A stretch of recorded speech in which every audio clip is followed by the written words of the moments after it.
Then today we are going to learn first viroid, prions and then lichen. पहले हम viroid पढ़ेंगे, then prion और फिर lichen के बारे में. ये चैप्टर कंप्लीट हो जाएगा. नेक्स्ट चैप्टर स्टार्ट करेंगे प्लांट किंगडम और प्लांट क्लासिफिकेशन. फर्स्ट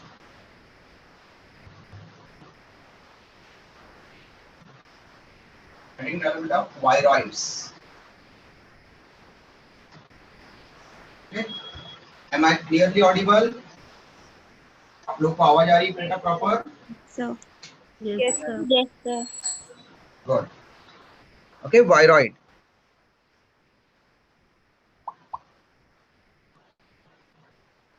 अब हमने कहा था सबसे छोटे ऑर्गेनिज्म वायरस है. ऑर्गेनिज्म मतलब ऐसा स्ट्रक्चर जो जिसके पास में कुछ लिविंग मॉलिक्यूल हो सकते हैं, जो लिविंग हो भी सकता है या लिविंग नहीं भी हो सकता, बट लिविंग मॉलिक्यूल हो सकते हैं, बायोमॉलिक्यूल्स. तो हमने कहा था प्रोटीन एंड न्यूक्लिक एसिड, दो डीएनए और आरएनए को न्यूक्लिक एसिड कहते हैं. तो प्रोटीन एंड न्यूक्लिक एसिड दो चीजें तो 100% दो बायोमॉलिक्यूल तो होते हैं, तो वो ऑर्गेनिज्म. अब ऑर्गेनिज्म है बट कनेक्टिंग लिंक कहा था हमने लिविंग और नॉन लिविंग के बीच में. तो अगर बोला जाए कि सबसे स्मॉलेस्ट लिविंग ऑर्गेनिज्म कौन सा है, okay, which of the following is the smallest living organism, और ऑप्शन आ जाए ए algae, B yeast, C bacterium, D all of these, या D virus. A algae, B yeast, C bacteria, D virus. तो answer क्या होगा? Virus. Question को read करो सबसे पहले, Bacteria. हमेशा ध्यान रखना. ओके, व्हाट डिड आई से? मैंने क्या बोला है बेटा कि which of the following, question क्या बोला, which of the following is the smallest living cell or smallest living organism. smallest living organism, smallest but living भी बोला है साथ में. वायरस ऑलवेज लिविंग होता है क्या? No. फिर Bacteria. Bacteria.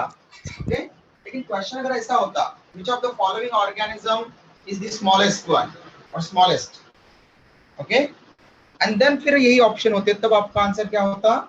Virus. Virus. But virus से भी कुछ छोटे पार्टिकल्स मिलते हैं, अब वो पूरे ऑर्गेनिज्म नहीं है, लेकिन उनके पास भी बायोमॉलिक्यूल है, देयरफॉर हम उनको भी ऑर्गेनिज्म टाइप कंसीडर करेंगे, जैसे वायरस को ऑर्गेनिज्म कंसीडर करते हैं. तो दो टर्म्स हम पढ़ेंगे, वायरॉइड एंड प्रायॉन्स. ओके, ये वायरस से भी छोटे होते हैं. वायरॉइड,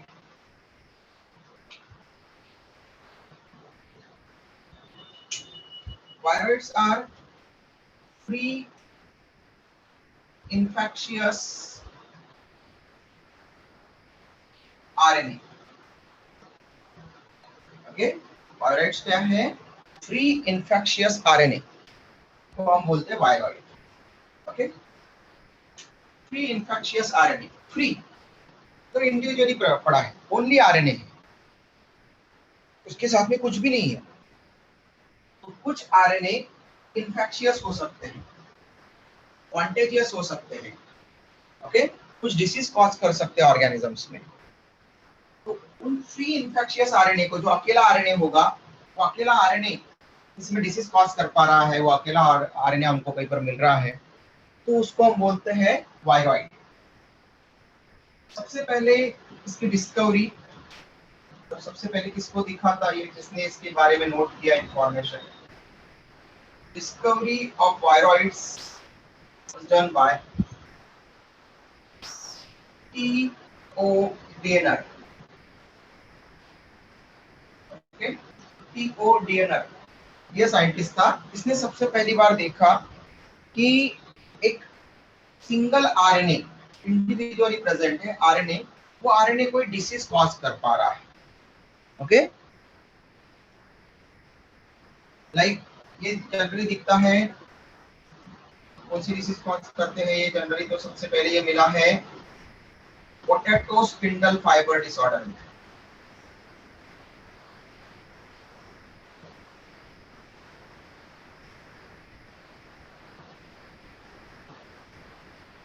पोटैटो स्पिंडल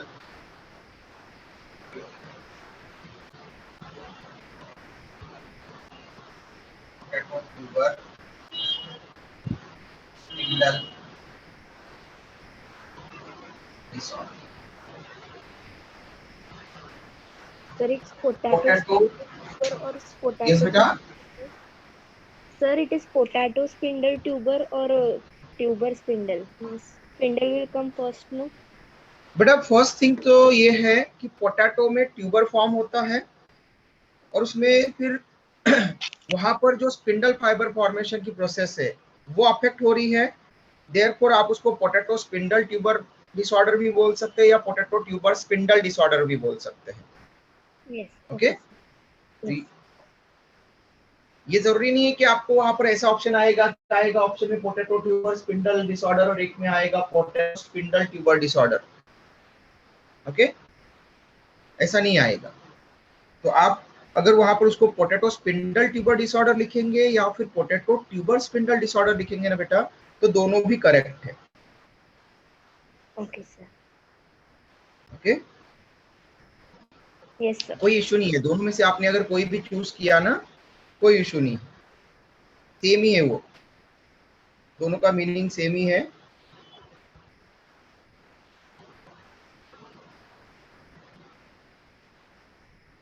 क्योंकि एक्चुअल में वो क्या रहा है वहां पर, पोटैटो ट्यूबर के स्पिंडल फॉर्मेशन में वहां पर प्रॉब्लम हो रही है. ओके, ट्यूबर फॉर्म होने के टाइम पर. तो जो पोटैटो ट्यूबर है वो राउंड ना बन करके थोड़ा स्पिंडल, मतलब कि वहां पर ऐसा जो ऐसा बाहर से जो है उसके ऊपर क्या बोलते हैं उसको, पैटर्न बनेगा, एक ऐसा धारी वाला पैटर्न बनेगा, उसको हम बोलते हैं स्पिंडल.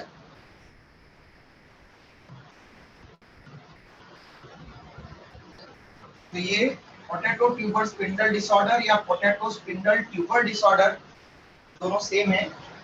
ओके, पीटीएसडी लिख सकते हैं या पीएसटीडी लिख सकते हैं आप उसको. पोटैटो में ट्यूबर स्पिंडल लाइक बनेगा वहां पर.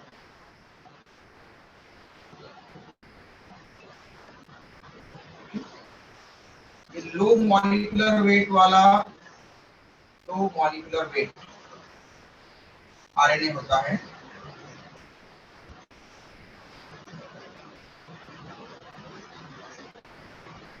In comparison to other RNAs. Sir, RNA will be single stranded or what? Yes बेटा. सर इसमें जो आरएनए प्रेजेंट होगा वो सिंगल स्टैंडर्ड रहेगा ना? Yes, yes, yes, yes. Very good, very good. यहाँ पर जो प्री इन्फेक्शियस आरएनए है वो ऑलवेज सिंगल स्टैंडर्ड आरएनए रहता है, डबल स्टैंडर्ड आरएनए नहीं रहता इसमें. वेरी गुड, ठीक है. हाँ, ये पॉइंट आपको नोट करना है कि सिंगल स्टैंडर्ड आरएनए रहेगा. ये pre infectious single standard RNA. Double standard RNA viroid की तरह बिहेव नहीं कर सकता क्योंकि ऑलरेडी वो डबल स्टैंडर्ड है. तो किसी ऑर्गेनिज्म में जाएगा तो वो डीएनए के साथ में वहां पर इंटीग्रेट नहीं हो पाएगा, उसके साथ में बीच में जुड़ नहीं पाएगा. सिंगल स्टैंडर्ड आरएनए होता है तो वो डीएनए की स्ट्रैंड में जुड़ सकता है. इसीलिए only single standard RNA, एसएसआरएनए, single standard free infectious RNA को ही हम वायरॉइड्स कहते हैं. क्लियर बेटा? Yes sir. बस वायरॉइड्स के ऊपर आपको इतना इंफॉर्मेशन सिलेबस में है, फर्दर आप लोग को यहाँ पर पढ़ने की जरूरत नहीं है. नेक्स्ट है प्रायॉन्स. Okay, prions. यहाँ पर आप बोल सकते हैं कि फ्री इन्फेक्शियस प्रोटीन्स,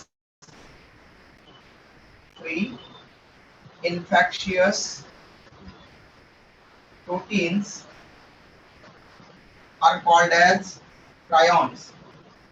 जैसे हमने बोला था free infectious single standard RNA viroid, वैसे ही फ्री इन्फेक्शियस प्रोटीन मतलब अगर कोई इंडिविजुअल प्रोटीन है और वो प्रोटीन अबनॉर्मलिटी शो कर रहा है और फिर वो किसी ऑर्गेनिज्म में पर्टिकुलर डिजीज या सिंड्रोम कॉज कर रहा है, तो तब हम उस सिंगल इंडिविजुअल प्रोटीन जो एक ऑर्गेनिज्म से दूसरे ऑर्गेनिज्म में ट्रांसफर हो सकता है और इन्फेक्शियस है, कॉन्टेजियस है, डिसीज स्प्रेड कर सकता है, डिसीज वहां पर कॉज कर सकता है, तो उस प्री इन्फेक्शियस प्रोटीन मॉलिक्यूल को हम प्रायोन कहेंगे।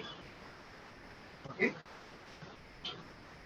प्रायोन के डिफरेंट डिसऑर्डर है, जैसे एक डिसऑर्डर है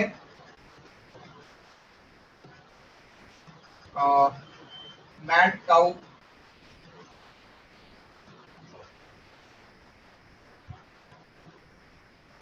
वहां पर mad cow disorder, mad cow disease जो होती है, ओके, मैड काउ डिसीज नाम से क्लियर है वहां पर कि कैटल कैट मतलब ये ओनली काउ की डिसऑर्डर डिसीज नहीं है, ठीक है। ऑब्जर्व पहले काउ में वहां पर हुआ था प्रायोन्स इस डिसीज में, इसलिए उसका नाम पड़ गया मैड काउ डिसीज। ओके, तो कैटल्स में होने वाला ये डिसऑर्डर्स है।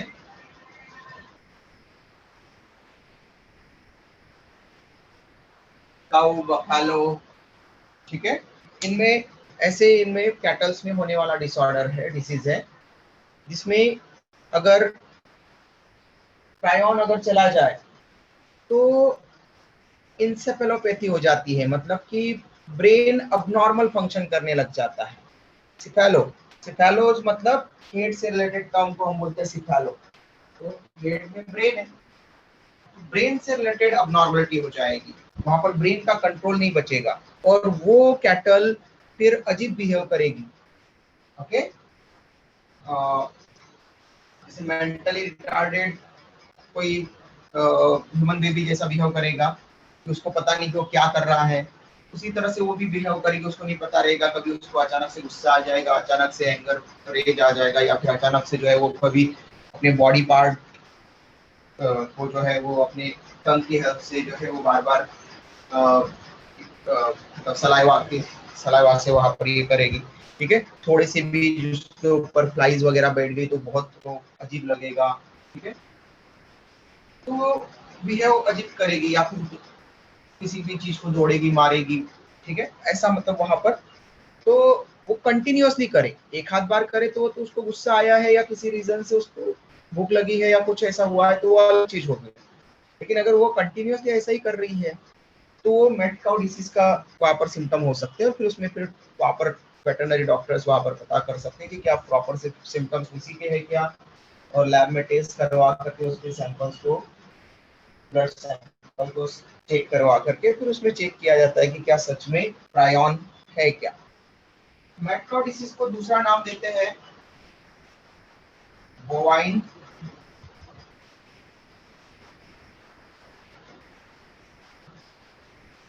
स्पॉन्जिफॉर्म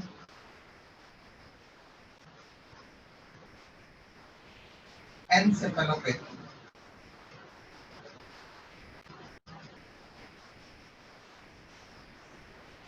बहुत बार इसका फिर एब्रिविएट यूज करते हैं, short form bovine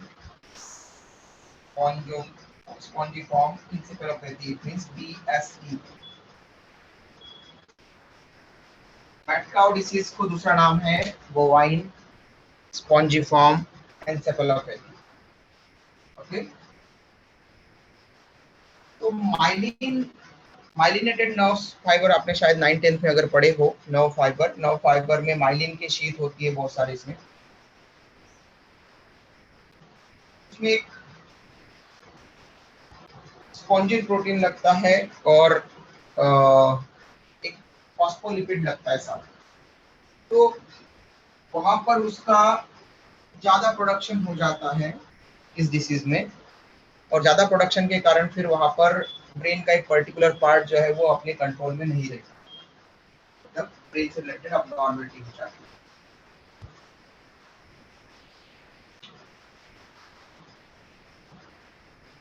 human beings में मैड काउ डिसीज का, जैसे कि यहाँ पर प्रायोन्स का एक वहां पर है क्रूसफेल्ड जैकब सिंड्रोम, ये ह्यूमंस में देखा जा सकता है, ऐसा होने पर तो प्रायोन के कारण क्रूसफेल्ड ओके, क्रूसफेल्ड की स्पेलिंग मैंने इसलिए सेपरेट लिखा है, क्रूसफेल्ड FELDT, ये ध्यान रखना है, क्रूसफेल्ड जैकब सिंड्रोम और डिसीज, एक्चुअल में सिंड्रोम है, एनसीईआरटी में डिसीज दिखता है, इसलिए मैं यहाँ पर इसमें डिसीज लिख देता हूँ। उसमें बहुत सारे डिफरेंट डिसीजेस के डिसऑर्डर्स के सिम्टम्स दिखते हैं, इसलिए उसको हमको सिंड्रोम बोलना चाहिए। उसका मेन जो है वो सिंड्रोम है। आप जब हायर स्टैंडर्ड में पढ़ते हो मेडिकल कॉलेज वगैरह में, तब आपको उसको वहाँ पर सिंड्रोम पढ़ाया जाता है। उसको एनसीईआरटी में उसको डिसीज लिखा है। ओके, तो जब सर डिसीज भी इसी में आएंगी ना? क्या बेटा? सर कोरू डिसीज। हाँ, वेरी गुड। स्क्रैपी, कुरू, ये भी प्रायोन के कारण होती है बेटा, वेरी गुड।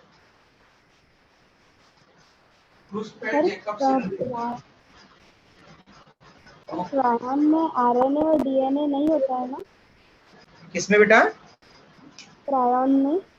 हाँ, प्रायोन में प्रोटीन के अलावा कुछ नहीं होगा, ओनली एक ही मॉलिक्यूल है प्रोटीन का, फ्री इन्फेक्शियस प्रोटीन। जैसे वायरॉइड्स में हमने कहा कि ओनली सिंगल स्ट्रैंडेड आरएनए है, उसके अलावा उसमें मतलब ये दोनों को आप बोल सकते हो कि वायरॉइड्स मतलब virus minus protein fourth. Okay, ऐसा बोल सकते हो वायरस को। प्रायोन्स को बोल सकते हैं आप वायरस माइनस न्यूक्लिक एसिड। अब अकेला ओनली प्रोटीन है, ठीक है बेटा, ऐसा आप बोल सकते हो, उसको कंसीडर कर सकते हैं। ओके, एक्चुअल में वो, क्योंकि वायरस में जनरली हम बोलते हैं कि दो बायोमॉलिक्यूल होते ही हैं, प्रोटीन एंड न्यूक्लिक एसिड। तो वायरॉइड्स में ओनली आरएनए है, मतलब न्यूक्लिक एसिड है, प्रोटीन एब्सेंट है। प्रायोन्स में ओनली प्रोटीन है, मतलब ये वायरस से भी स्मॉल है, ऐसा मत, इसलिए मैंने पहले आपको बता दिया क्योंकि वायरस से स्मॉल है। तो वायरस में तो पहले ही ज्यादा से ज्यादा 3 अभी तक मिले हैं बायोमॉलिक्यूल वायरस में, प्रोटीन कोड, फिर आरएनए या डीएनए, न्यूक्लिक एसिड, और कुछ वायरसेस में जैसे एचआईवी का वायरस है, कोविड-19 का वायरस है, SARS-CoV-2, उसमें लिपिड की भी लेयर मिली है। तो मैक्सिमम 3 चीजें मिली है, 3 बायोमॉलिक्यूल्स। इनमें केवल एक ही बायोमॉलिक्यूल है, इसमें ओनली आरएनए है सिंगल स्ट्रैंडेड वायरस में, प्रायोन्स में ओनली प्रोटीन है। गॉट इट बेटा? Sir, how they take their nutrition? What बेटा? Come again. How they take their nutrition? How? Please repeat your question बेटा। Sir, how they get nutrition? Okay, how they get nutrition. Okay बेटा, virus भी अपना nutrition नहीं लेता, ठीक है, वो किसी लिविंग सेल के अंदर जब जाते हैं, ये भी हमने लिविंग बीइंग्स में क्लासिफाई नहीं किए हैं इनको भी। ओके, ये भी जब किसी लिविंग सेल के अंदर जाते हैं तब ये इन्फेक्शियस होते हैं, तब जाकर के ये मल्टीप्लिकेट कर सकते हैं। ओके, तो जब वो किसी लिविंग सेल का पार्ट बनते हैं तो अपने आप वहां पर जो उनका जो न्यूट्रिशन है, ओके, वो उनको मिल जाता है। और न्यूट्रिशन ये फूड इंटेक नहीं करते, इनको क्या चाहिए कि अगर ये प्रोटीन है तो इनको बस क्या करना है, एक्सप्रेस करके अपना इफेक्ट दिखाना है। ये जो प्रोटीन है या ये जो सिंगल स्ट्रैंडेड आरएनए है, ये सिंगल स्ट्रैंडेड आरएनए डीएनए के साथ में अटैच होकर के यहाँ पर प्रोटीन फॉर्म करेगा, और वो प्रोटीन जो इन्फेक्शियस यहाँ पर जो आरएनए था, वो कैरेक्टर, मतलब प्रोटीन मतलब वो अपना कैरेक्टर एक्सप्रेस करेगा, पॉइजन बनाएगा, और उस कैरेक्टर एक्सप्रेस करके वो डिसीज कॉज करेगा, और साथ में मल्टीप्लिकेट होगा, डीएनए जब मल्टीप्लिकेट होगा तब। ऐसे ये जो प्रोटीन है, अमीनो एसिड के, यहाँ पर amino acid 1, amino acid 2, amino acid 3, ऐसे पॉलीपेप्टाइड चेन से ये जो प्रोटीन बना हुआ है, ये प्रोटीन क्या करेगा, ये प्रोटीन जाने के बाद में वहां पर सेल की जो एक्टिविटी है उसको डिस्टर्ब कर देगा। ओके, एक्टिविटी को डिस्टर्ब करेगा और उसके कारण वहां पर अबनॉर्मल बिहेवियर होने लगेगा। ठीक है, तो ये सिंगल स्टैंडर्ड मॉलिक्यूल्स है या ये इंडिविजुअली प्रेजेंट मॉलिक्यूल है, पूरी लिविंग सेल नहीं है कि जिसको न्यूट्रिशन चाहिए। वायरस भी हमसे कोई खाना नहीं लेता। वायरस मेटाबॉलिक रिएक्शन के लिए वहां पर उसकी अपनी कॉपी बनाने के लिए उसको क्या चाहिए, बस डीएनए और प्रोटीन। ओके, वो हमारे से डीएनए और न्यूक्लिक एसिड्स के लिए न्यूक्लियोटाइड चुराता है। ओके, और उससे अमीनो एसिड लेगा करके प्रोटीन बनाएगा। तो प्रोटीन का कोड बनाना है उसको, डीएनए की नई कॉपी बनाना है, उस सेल से वो वहां पर यूज करेगा। बाकी सेल का कोई साइटोप्लाज्म नहीं खाएगा। साइटोप्लाज्म से बस उसको क्या लेना है, उसको जो चीजें बनाना है अपनी खुद की कॉपी। ओके, मतलब ये केवल आकर के डिसीज कॉज करते हैं, कैरेक्टर एक्सप्रेस करते हैं अपना और अपनी कॉपी बनाते हैं। ठीक है, ये वायरस का, वायरॉइड का और प्रायन का ये काम है। ये किसी बैक्टीरिया की तरह या फंगस की तरह हमारी बॉडी या किसी ऑर्गेनिज्म की बॉडी पर जाकर के वहां से न्यूट्रिशन अब्सॉर्ब नहीं करते। ठीक है, बस कुछ बायोमोलिक्यूल यूज करते हैं, न्यूक्लिक एसिड, अमीनो एसिड्स, जिससे कि वो अपनी कॉपी बना सके। तो ओनली मल्टीप्लिकेशन करने के लिए दो चीजों को यूज करते हैं, न्यूक्लियोटाइड्स को एंड अमीनो एसिड्स को। ठीक है, ये लेते हुए जब आप उसको फिर उनका फूड बोल सकते हैं, लेकिन वो फूड नहीं है, वो उनकी बस कॉपी, मल्टीप्लिकेशन के लिए ये मॉलिक्यूल्स वहां पर ले रहे हैं। वो फूड का अपटेक नहीं करते, इंटैक नहीं करते फूड का। समझ में आया बेटा? Yes, sir. Okay, sir, yes बेटा।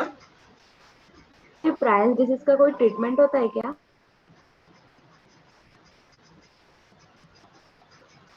किसका बेटा? प्रायन डिसीज जो होते हैं उसका कुछ ट्रीटमेंट होता है?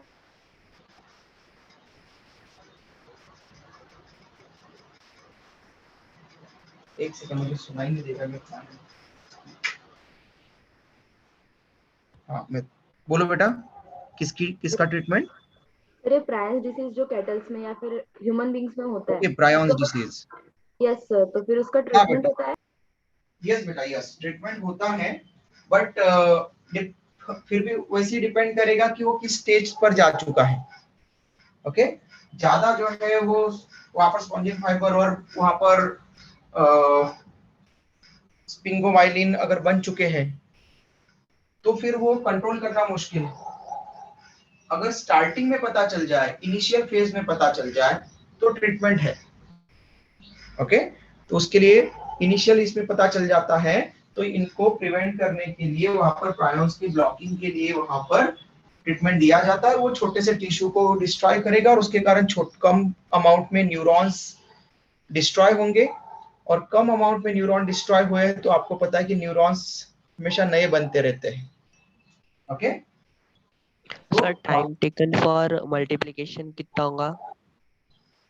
बेटा ये तो काउंट नहीं कर सकते, वो डिपेंड करता है डिसीज टू डिसीज, अलग अलग कंडीशंस में डिपेंड करता है। अब जैसे आप बोलोगे सर किसी पर्सन में अगर एचआईवी का वायरस गया तो उसको एड्स कब होगा, तो एचआईवी वायरस जाते से ही एड्स थोड़ी होगा। उसमें इंक्यूबेशन पीरियड होता है, और इंक्यूबेशन पीरियड जब तक कंप्लीट नहीं होता तब तक आगे नहीं बढ़ सकता। एक तरह की लैग फेज होती है, मतलब वो इंक्यूबेशन पीरियड मतलब कि वो पैथोजन हमारी बॉडी को अडॉप्ट करने में टाइम लगाता है।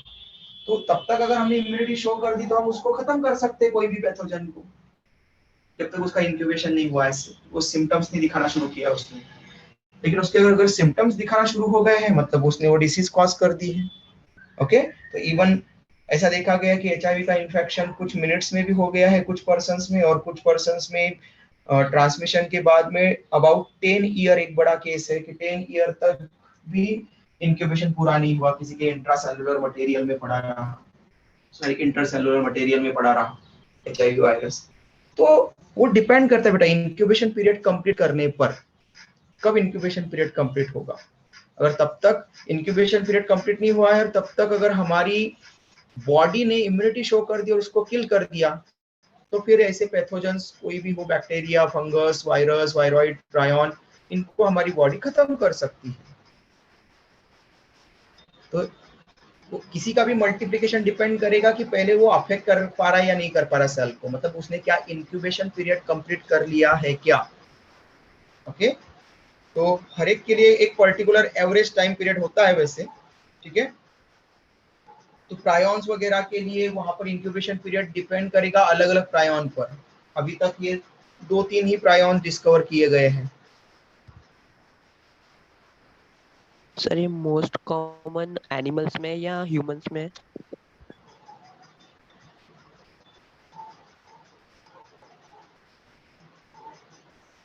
क्रूसफेल्ड जैकब डिसऑर्डर क्या बेटा?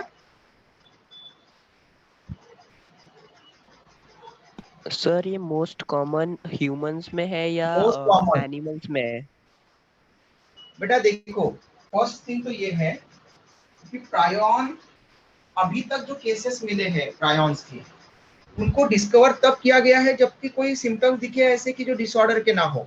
तो अभी तक जो डिसऑर्डर्स मिले हैं वो ज्यादातर ह्यूमन के कंपैरिजन में अदर एनिमल्स में ज्यादा मिले हैं। अब जैसे काऊ में, तो काऊ में एक ही मिला है, मेड काऊ डिसीज वहां पर। फिर ऐसा ही इसमें बफेलो में, उसमें भी ये मिला है। ओके, जैसे कुरू डिसीज और स्क्रैपी डिसीज है। स्क्रैपी एंड कुरू, ये दोनों भी प्रायॉन से होते हैं।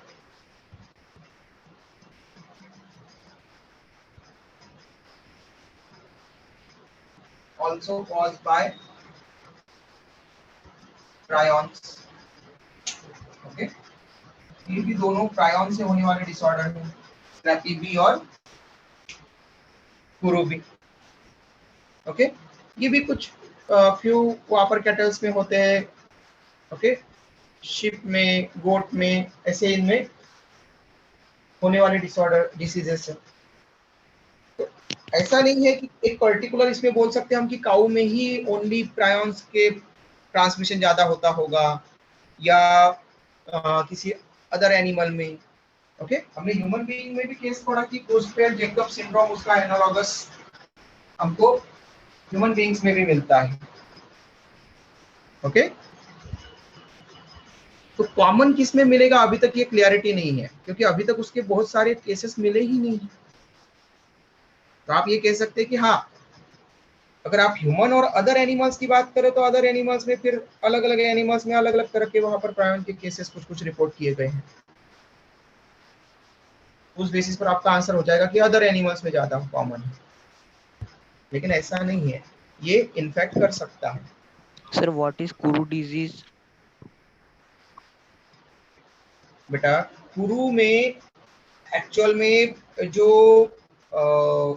गोट होती है, बकरी वगैरह जो होते हैं ना, उनमें उनके टंग, ओके, टंग में इन्फेक्शन दिखता है। टंग में इन्फेक्शन होने से सलाइवेशन ज्यादा होने लग जाता है उनमें से। उनके जो फीट होते हैं, उनके फीट में इन्फेक्शन होने लग जाता है और उनके फीट जो है वो नीचे से बहुत सॉफ्ट हो जाते हैं। तो अगर वो चलेंगे तो उनको वहां पर जो है उनको ये बोल सकते हैं आपकी वो क्या बोलेंगे प्रॉब्लम उसको, होंगी। वो टूट सकते हैं, मतलब उनको बीच बीच में से, मतलब उनके टुकड़े टूट सकते हैं और उसके कारण उनमें ब्लड जो है वो रिलीज आउट हो सकता है और उसके कारण कुछ वर्म्स वगैरह इन्फेक्ट कर सकते हैं फिर उनको जल्दी से, आसानी से। तो इस तरह का डिसऑर्डर उसमें हो जाता है कुरू डिसीज में, और वो वर्म सर वगैरह के इन्फेक्शन वायरल के कारण किसमें कॉमन होता उसकी है? डिसीज भी हो सकती है। यस बेटा, वायरल्स किसमें कॉमन होता है, प्लांट्स या एनिमल्स? बेटा अगेन वही क्वेश्चन है, वायरसेस हमने कहा था अलग अलग टाइप के वायरसेस अलग अलग इसमें कॉमन होते हैं। कल के दिन हमने लेक्चर के लास्ट में हमने पढ़ा था कि single standard DNA, okay, double sir standard. Viral, yes बेटा, वायरल्स। वायरल मतलब वायरस के कारण होने वाला, उसी को हम बोलते हैं वायरल। ओके, आजकल वायरल का टर्म, वायरल का मीनिंग है कि ज्यादा स्प्रेड सर होने वाला। वायरल नहीं, viroids. Viroids, okay. Viroids again बेटा, वायरॉइड्स का केस हमको जो है वो प्लांट में मिले हैं ज्यादातर। हमने जैसे पोटैटो स्पिंडल ट्यूबर डिसऑर्डर लिखा, पोटैटो ट्यूबर स्पिंडल डिसऑर्डर जिसको आप बोल सकते हैं, तो वो वहां पर पोटैटो में मतलब वेजिटेशन में ज्यादा मिले उसके केसेस, तो प्लांट्स में ज्यादा कॉमनली मिला है अभी तक। लेकिन ऐसा नहीं कि हम डायरेक्टली बोल देंगे कि वो उसमें कॉमन मिलता है, क्योंकि अभी तक कुछ ऐसे डिसीजेस पर भी काम चल रहा है जिसके बेसिस पर ऐसा कहा जा रहा है कि वो वायरस के कारण ह्यूमन बीइंग्स में हो सकती है। तो अभी तक तो आपको कॉमन अगर लिखना हो वायरस का तो आप बोलोगे प्लांट्स में। ओके बेटा Ayushi. Yes sir. Sir okay, laughing death screenshot ले लो। डिजीज किसे बोलेंगे सर? सबसे पहले स्क्रीनशॉट ले लो बेटा आप लोग सब। यस, बोलो बेटा। सर लाफिंग डेथ डिजीज किसे बोलेंगे सर इन ह्यूमंस?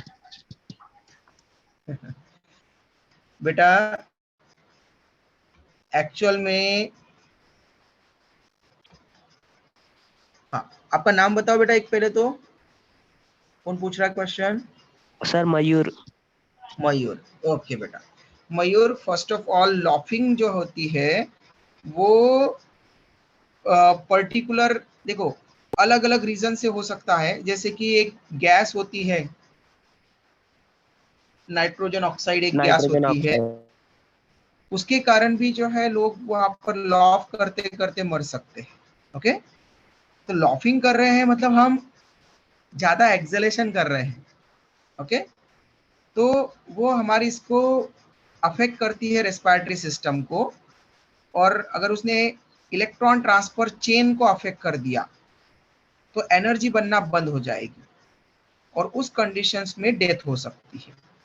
तो उसको भी आप लॉफिंग वहां पर डेज बोल सकते हो कि वाइल लॉफिंग जो है वो डेथ हो गई, वो उसमें भी होता है। क्लियर? कुछ अलग अलग जो पैथोजेंस है वो अगर हमारे ब्रेन को अफेक्ट करे, ओके, जैसे क्रूसफेल्ड जेकब सिंड्रोम में, इसमें भी क्या होता है कि ब्रेन के पार्ट्स को अफेक्ट करेगा। और अगर ब्रेन के पार्ट को, इस पार्ट को ऐसे अफेक्ट कर दिया कि कोई पर्सन बस केवल हंसी रहा है, ओके, उसको जो है कंट्रोल नहीं कर पा रहा है, मतलब ब्रेन को अफेक्ट किया मतलब कंट्रोल नहीं कर पा रहा है, और कंट्रोल नहीं कर पा रहा है और हंसी रहा है ओनली, तो उस टाइम पर भी उसकी डेथ हो सकती है, ओनली हंसते हंसते हंसते। ठीक है, तो हंसना सेहत के लिए अच्छा है, लेकिन कंटिन्यूअसली हंसते रहना ये हार्मफुल है, ये बताता है हमको इससे। वंशिका बेटा आपका माइक बार बार ऑन हो रहा है, मैं बंद कर रहा हूँ यहाँ से, फिर भी आपको कुछ क्वेश्चन पूछना है बेटा वंशिका?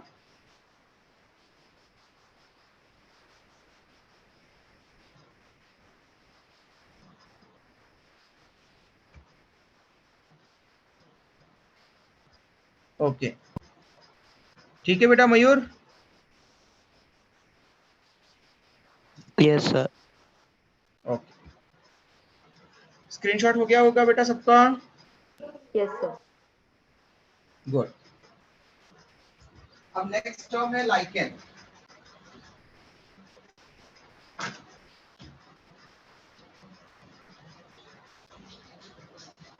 जिससे रिलेटेड हम कुछ शॉर्ट में पढ़ चुके थे। कॉम्बिनेशन, किसका कॉम्बिनेशन होता है lichen? Algae and fungus. Very good. Okay, लेकिन समटाइम्स ब्लू ग्रीन अल्गी भी पार्टिसिपेट कर सकता है अल्गी के बेस पर। Next heading lichen. Okay, lichen क्या है? Actually it is not a separate organism but result of symbiotic association in between an alga and fungus. It is an association, okay, जो beneficial association होगा मतलब symbiotic association होगा. It is an association in between alga,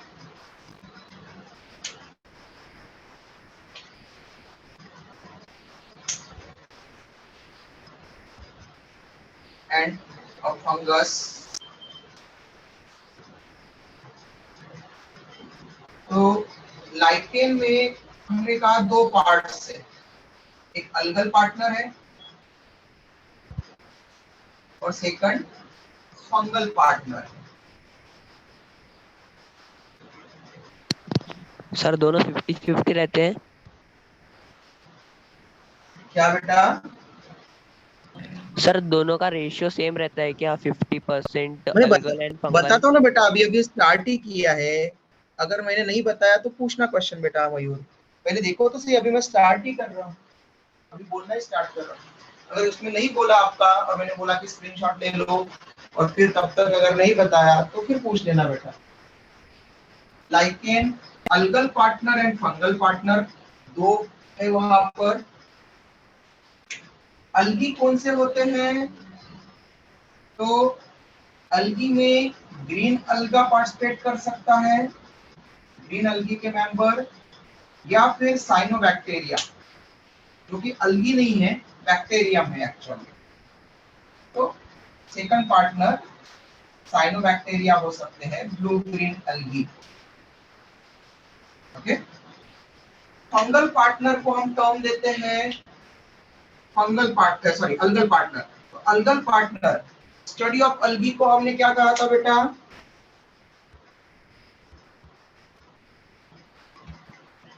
micro. Yes, नहीं, fungi को myco कहा था, algae को क्या कहा था बेटा? Phycology. Phycology. Yes, study of algae को हमने कहा था phycology. Study of algae is known as phycology. और इसलिए हमने कहा था कि फाइको और फाइसस, ओके, तो फाइको और फाइसस ये अलगा से रिलेटेड है, इसलिए अलगल पार्टनर को हम यहाँ पर सिम्बायोटिक एसोसिएशन में है, मतलब वो सिम्बायोन्ट है, इसलिए अलगल पार्टनर को हम बोलेंगे फाइकोबायोन्ट। Okay, फाइकोबायोन्ट, clear? और फाइकोबायोन्ट always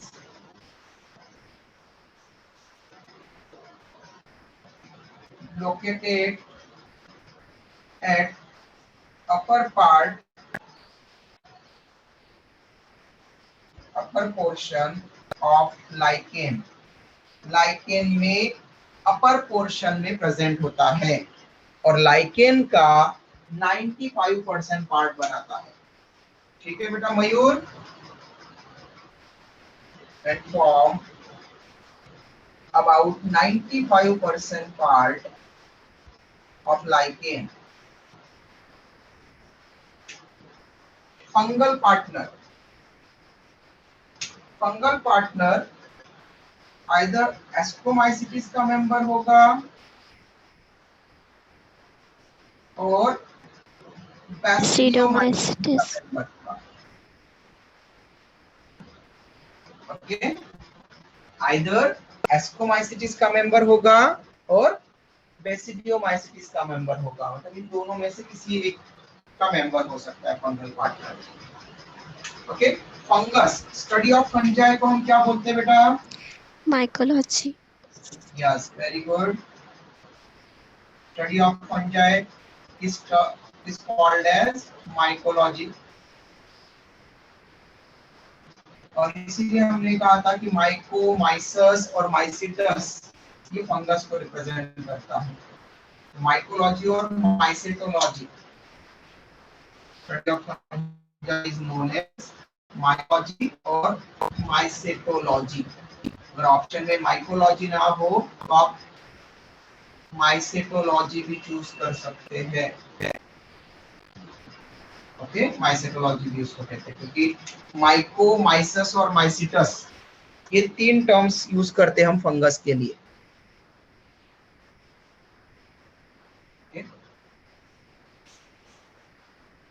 माइको, माइसस और माइसिटस, ये टर्म्स यूज करते हैं।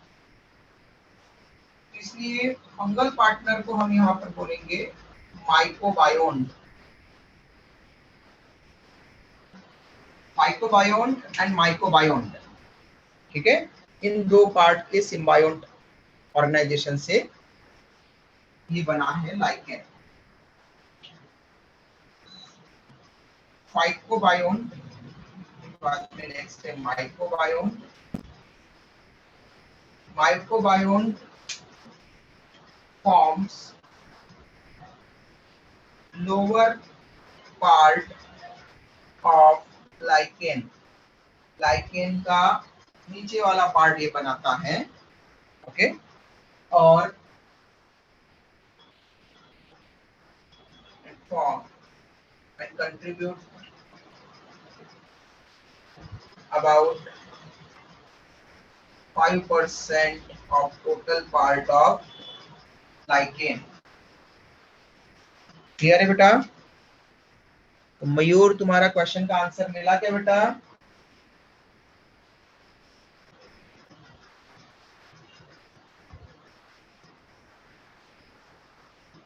कहाँ है मयूर?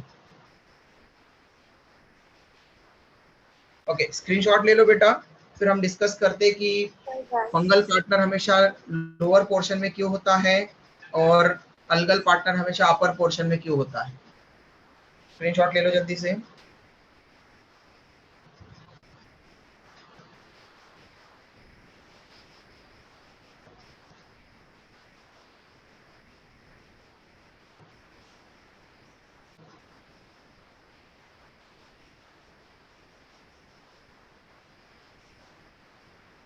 डन?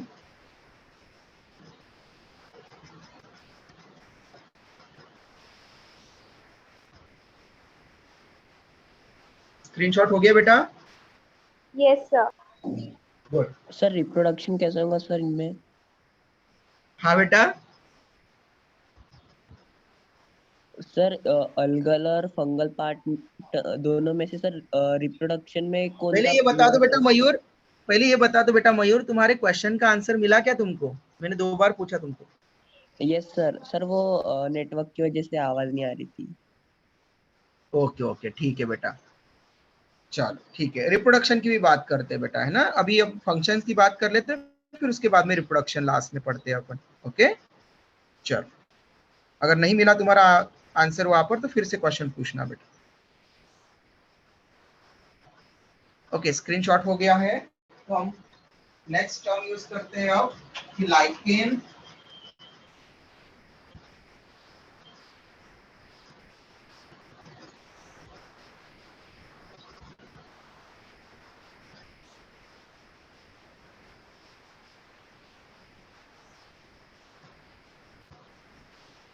लाइकेन में सबसे पहले अलगल पार्टनर का फंक्शन क्या है फाइकोबायोन का, और वो अपर साइड में क्यों है फिर, ओके। अलगल पार्टनर जिसको हमने कहा था फाइकोबायोन, एल्गी, ओके। एल्गी प्लांट है, और यहाँ पर हमने कहा था कि algal partner mainly green algae या साइनोबैक्टीरियम ब्लू ग्रीन एल्गी होगा। तो आपको पता है कि एल्गी प्लांट है और प्लांट में क्लोरोफिल होता है। हमने किंगडम प्लांटी को ब्रीफली डिस्क्राइब किया था इस चैप्टर में, और उसमें हमने डेफिनेशन लिखी थी कि वहां पर क्लोरोफिलस होते हैं, क्लोरोप्लास्ट प्रेजेंट होता है जिसके अंदर क्लोरोफिल पिगमेंट होते हैं, फोटोसिंथेसिस के लिए ऑटोट्रॉफ होते हैं। तो फाइकोबायोन का यहाँ पर इस सिम्बायोटिक एसोसिएशन में फंक्शन है फूड सिंथेसिस करना, और फूड सिंथेसिस के लिए उसको CO2 चाहिए, वाटर चाहिए, ओके। और क्या चाहिए साथ में? फोटोसिंथेसिस के लिए क्या क्या लगता है? Yes, very good, sunlight, okay. तो सनलाइट चाहिए, क्लोरोफिल उसके पास में, खुद के पास में है, अलगल है, अलगी है, तो ओके। ब्लू ग्रीन अलगी है, तो हमें भी पता है कि हम पढ़ चुके हैं कि क्रोमेटोफोर स्ट्रक्चर होते हैं, उसमें पिगमेंट्स होते हैं और क्लोरोफिल पिगमेंट भी होता है प्लांट के जैसा ब्लू ग्रीन अलगी में, साइनोबैक्टीरिया में। इसलिए वो फोटोसिंथेसिस प्लांट लाइक परफॉर्म करते हैं ऑक्सीजन इवॉल्व करके। तो CO2 इन्वायरमेंट से मिल जाएगा वहां पर, वाटर जो है वो सॉइल से ऑब्जॉर्ब करके मिल जाएगा और सनलाइट से उसको लाइट मिलने वाली है। तो सनलाइट कैप्चर करने के लिए अल्गी को कहाँ होना चाहिए? लाइकेन में अपर पार्ट में होना चाहिए या लोअर पार्ट में होना चाहिए अल्गी? Upper part. है ना, ताकि वो ज्यादा से ज्यादा वहां पर लाइट को अच्छी तरह से ऑब्जॉर्ब कर सके। देयरफॉर वो अपर पार्ट में है। फाइटोबायोन का फंक्शन है यहाँ पर to perform photosynthesis. Photosynthesis perform करेगा और फोटोसिंथेसिस परफॉर्म करके कार्बोहाइड्रेट सिंथेसिस करेगा, फूड सिंथेसिस। ये फूड सिंथेसिस करने का काम करता है, खाना बनाने का काम करेगा ये। ओके, लेकिन खाना बनाने के लिए चाहिए वाटर और मिनरल्स भी चाहिए साथ में फोटोसिंथेसिस के रिएक्शन के लिए। तो जो फंगल पार्टनर है, फंगस मेनली अब्जॉर्प्शन बहुत अच्छा कर सकते हैं क्योंकि उनके पास में हाइफी जो होते हैं वो हाइफी रूट लाइक राइजोइड्स बना करके सॉइल को एडर कर सकते हैं, किसी भी सबस्ट्रेटम के साथ में चिपक सकते हैं।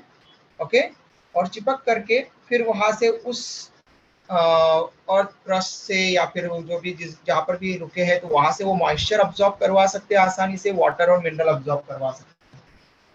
तो फंगल पार्टनर माइक्रोबायोम के दो मेन फंक्शन होते हैं। पहले तो वाटर एंड मिनरल अब्जॉर्प्शन बहुत अच्छे से कर सकता है ये, और वाटर एंड मिनरल अब्जॉर्प्शन, क्योंकि अब्जॉर्प्शन करना ये स्पेसिफिसिटी होती है, पर्टिकुलर बहुत अच्छा कैरेक्टर होता है फंगस के पास में। फंगस के पास में हाइफी होने से रूट लाइक राइजोइड बना करके वो अब्जॉर्प्शन अच्छा कर सकते हैं। और इवन यही नहीं, आपको अगर क्लियर हो तो आपने 9th में अगर पढ़ा हो शायद कि फंगस अपना फूड कैसे खाता है, तो जो फूड बाहर पड़ा होता है उसके ऊपर वो पहले कुछ अपने डाइजेस्टिव जूस सीक्रेट करता है, उसको इनकम्प्लीटली डाइजेस्ट होने देता है बाहर। ओके, तो उस इनकम्प्लीटली डाइजेस्टेड मतलब पार्शियली डाइजेस्टेड फूड को फिर वो अब्जॉर्ब कर लेता है। मतलब वो पार्शियली डाइजेस्टेड फूड को अब्जॉर्ब कर सकता है अपनी बॉडी में, मतलब अब्जॉर्प्शन की बहुत अच्छी कैपेबिलिटी है उसके पास, इसलिए मेन पर्पस ऑफ अब्जॉर्प्शन के लिए। तो अगर फंगस को अब्जॉर्प्शन करना है सॉइल से तो फंगस को कहाँ होना चाहिए लाइकेन में? अपर पार्ट में कि लोअर पार्ट में? लोअर। बेसल पार्ट में कि अपाइकल में? यस, लोअर पार्ट में, मतलब बेसल पार्ट में, सबस्ट्रेटम के पास में, जहाँ से वो अब्जॉर्प्शन कर सके। साथ में ये एंकरिंग पर्पस के लिए भी है। ओके, एंकरेज प्रोवाइड करेगा सबस्ट्रेटम। सबस्ट्रेटम मतलब कोई ऐसा साइट, लोकेशन, कोई प्लेस, कोई स्ट्रेटा, लेयर, ओके, सॉलिड चीज जहां पर की रुक सकती है कोई चीज, उसको बोलते हैं हम सबस्ट्रेटम। ओके, रुकने के लिए कोई जगह, उसको बोलते हैं सबस्ट्रेटम। तो सबस्ट्रेटम पर अटैच हो सके, अटैच करने के लिए हेल्प करता है एंकरिंग। ये हो गया फूड। अब ये मल्टीप्लिकेट कैसे होते हैं, लाइकेन की कॉपी कैसे बनती है? तो क्वेश्चन आता है कि क्या ये लाइकेन इटसेल्फ रिप्रोड्यूस कर सकते हैं? सबसे पहला क्वेश्चन, तो क्या ये अपनी खुद की कॉपी बना सकते हैं? तो प्रॉपर आंसर है नहीं, अपनी खुद की कॉपी नहीं बना सकते। फिर लाइकेन से लाइकेन बनते, नए लाइकेन बनते कैसे हैं? तो फर्स्ट थिंग ये है कि यहाँ पर हम बोलते हैं कि ये स्पोर फॉर्मेशन कर सकते हैं, जैसा हम लिखते तो है लोअर क्लासेस में 9, 10, 11, 12 तक आप ये पढ़ते हैं कि यहाँ पर स्पोरुलेशन होगा, स्पोर फॉर्मेशन होगा, सेक्सुअल एंड एसेक्सुअल स्पोर बनेंगे, क्योंकि एक्चुअल में अलगी और फंजाई इसी तरह से रिप्रोड्यूस होते हैं। तो जिस तरह से अलगी और फंजाई रिप्रोड्यूस हो सकते हैं उसी तरह से लाइकेन की कॉपी बन सकती है। ओके, तो हमने पढ़ा है कि स्पोर फॉर्मेशन कॉमन रहता है, अलगी में भी स्पोर फॉर्मेशन होता है और फंजाई में भी स्पोर फॉर्मेशन होता है, asexual and sexual spore formation होता है। तो स्पोरुलेशन, स्पोर फॉर्मेशन, एसेक्सुअल और सेक्सुअल स्पोर्स फॉर्म कर सकते हैं। ओके, और हमें यह पता है कि अल्गी और फंगस थैलॉइड बॉडी वाले होते हैं। ओके, थैलस होता है, उनमें टिश्यू होता है, ऑर्गन नहीं बना पाते, इसलिए जो थैलॉइड होते हैं वो फ्रेगमेंटेशन से भी वेजिटेटिव रिप्रोडक्शन कर सकते हैं। तो हमने फंजाई में भी लिखा था। तो नेक्स्ट, फ्रेगमेंटेशन।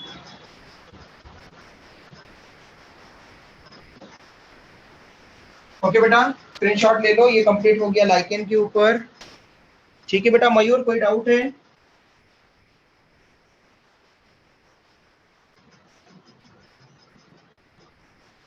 मयूर, आपके क्वेश्चन का आंसर मिल गया बेटा, कोई डाउट है आपको?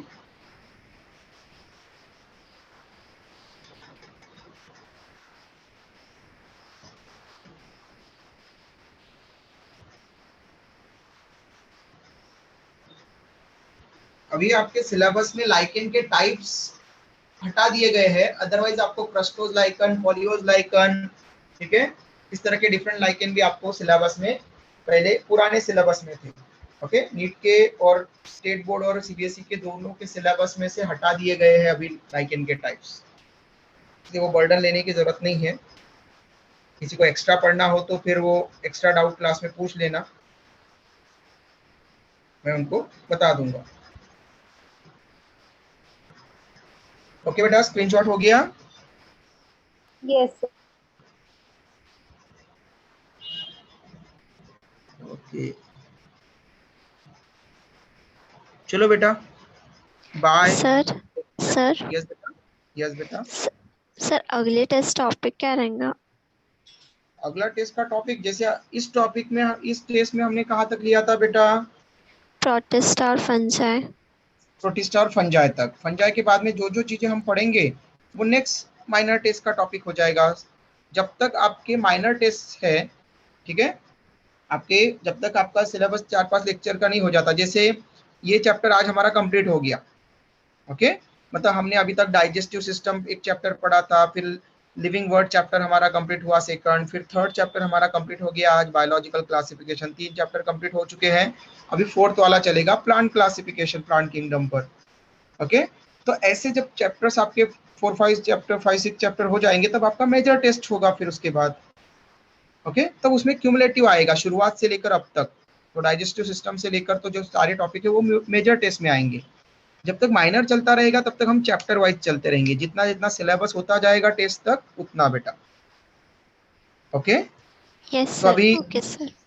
है ना, तो अभी वो तो आपको 22 को होगा ना आपका नेक्स्ट टेस्ट, है ना? Yes sir.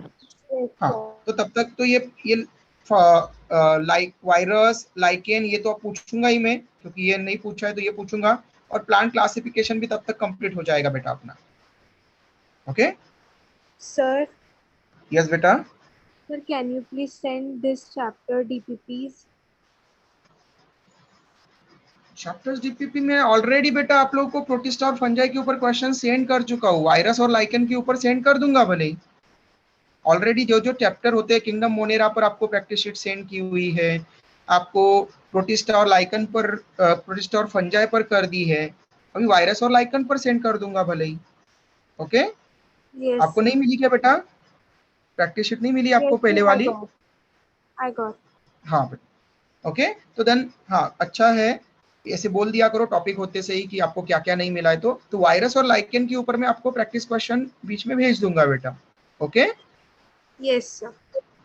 Okay, Thank you, चलो sir. बेटा, Bye. Bye, take care. कल मिलते हैं बेटा नए चैप्टर के साथ में। Bye, sir. Thank you, sir. Bye thank you बेटा। सर।